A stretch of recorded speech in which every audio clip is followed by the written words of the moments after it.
अरसलान की बगावत। टीजर के आगाज में अरसलान अपनी मां शेरीन से मुतालबा करता है कि वो फजा के घर रिश्ता लेकर जाएं। जब शेरीन इनकार करती है तो अरसलान हद पार करते हुए अपनी मां से बदतमीजी करने लगता है। इसी दौरान सफियान दरमियान में बोलने की कोशिश करता है तो अरसलान उसे भी झड़क देता है और कहता है कि वो इस पर बाप बनने की कोशिश न करे। ये सब सुनकर शेरीन हैरान रह जाती है और उसे एहसास होने लगता है कि उसकी हद से ज्यादा लाड प्यार ने बच्चों को उससे दौर कर दिया है। अर्शिया की जद। दूसरी तरफ अर्शिया को शेरीन इस वक्त पकड़ लेती है जब वो जीन के साथ रेस्टोरेंट में मौजूद होती है, लेकिन माफी मांगने के बजाय अर्शिया खुलकर अपने ताल्लुक का एतराफ कर लेती है और अपनी मां से मुतालबा करती है कि जल्द से जल्द उसकी शादी जीन से करवा दी जाए। शेरीन उसे समझाने की कोशिश करती है मगर अर्शिया अपनी जिद पर कायम रहती है। अर्शिया की जद और इरसलान की बगावत ने शेरीन की जिंदगी को मुकम्मल तौर पर हिलाकर रख दिया होता है। वो पूरी रात बेचैनी में गुजारती है क्योंकि एक तरफ इरसलान इसके सामने आवाज बुलंद कर चुका होता है और दूसरी तरफ अर्शिया भी अपनी मर्दी की शादी पर उड़ी हुई नजर आती है।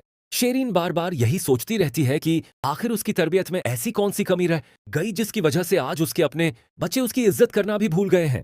दूसरी जानिब सफियान अपनी मां की ये हालत देखकर बहुत परेशान होता है। वो समझ जाता है कि घर के हालात अब पहले जैसे नहीं रहे और अगर जल्द कुछ न किया गया तो ये खानदान मुकम्मल तौर पर बिखर जाएगा। अगली सुबह घर का माहौल इंतहाई कशीदा होता है। नाश्ते की मेज पर सब खामोश बैठे होते हैं मगर उर्सलान बदस्तूर गुस्से में दिखाई देता है। शेरीन इससे बात करने की कोशिश करती है लेकिन अरसलान सर्द लहजे में जवाब देकर वहां से उठ जाता है। ये रवैया शेरीन के दिल को मजीद तोड़ देता है। सुफियान अपने भाई को रोकने की कोशिश करता है मगर अरसलान उसे वाज़ेह अल्फाज में कह देता है कि वो अपनी जिंदगी के फैसले खुद करेगा और अब कोई उसे रोक नहीं सकता। ये सब सुनकर सुफियान को एहसास होने लगता है कि अरसलान फजा के इश्क में हद से आगे निकल चुका है। इधर अर्शिया मुसलसल जैन से राब्ते में होती है। वो जैन को बताती है कि अब वो किसी भी कीमत पर उससे दूर नहीं रह सकती। जीन भी अर्शिया को यकीन दिलाता है कि वो जल्द उसके घर रिश्ता भेजेगा, लेकिन जीन के दिल में कुछ और ही चल रहा होता है। वो अर्शिया की जज्बाती कमजोरी का फायदा उठा रहा होता है जबकि अर्शिया उसकी हकीकत से मुकम्मल तौर पर बेखबर होती है। दूसरी तरफ शेरीन को जीन के बारे में कुछ ऐसी बातें मालूम होती हैं जिन्हें सुनकर उसके होश उड़ जाते हैं।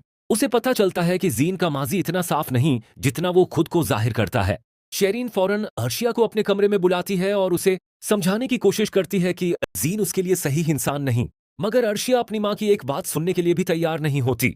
वो उल्टा शेरीन पर इल्जाम लगाती है कि वो कभी उसकी खुशी नहीं चाहती। ये अल्फाज सुनकर शेरीन टूट जाती है क्योंकि वो अपनी औलाद की भलाई के लिए सब कुछ कर रही होती है मगर बच्चे उसे दुश्मन समझने लगते हैं।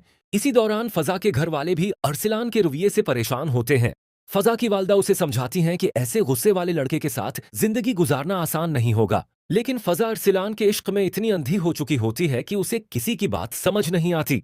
वो अपनी मां से कहती है कि अरसलान सिर्फ उससे मोहब्बत करता है, उसी लिए बेचैन है, मगर हकीकत उससे कहीं ज्यादा खतरनाक होने वाली होती है। घर में हालात इस वक्त मजीद खराब हो जाते हैं जब उर्सलान दोबारा शेरीन के सामने आकर खड़ा हो जाता है। वो अपनी मां को आखिरी बार खबरदार करता है कि अगर उसने फजा के घर रिश्ता न भेजा तो वो खुद घर छोड़ देगा। शेरीन ये सुनकर साकित रह जाती है।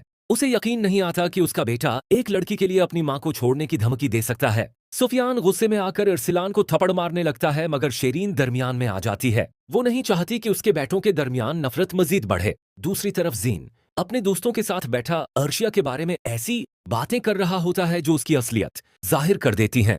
वो अर्शिया को सिर्फ एक जज्बाती लड़की समझता है जिसे आसानी से इस्तेमाल किया जा सकता है, लेकिन ये हकीकत अभी अर्शिया से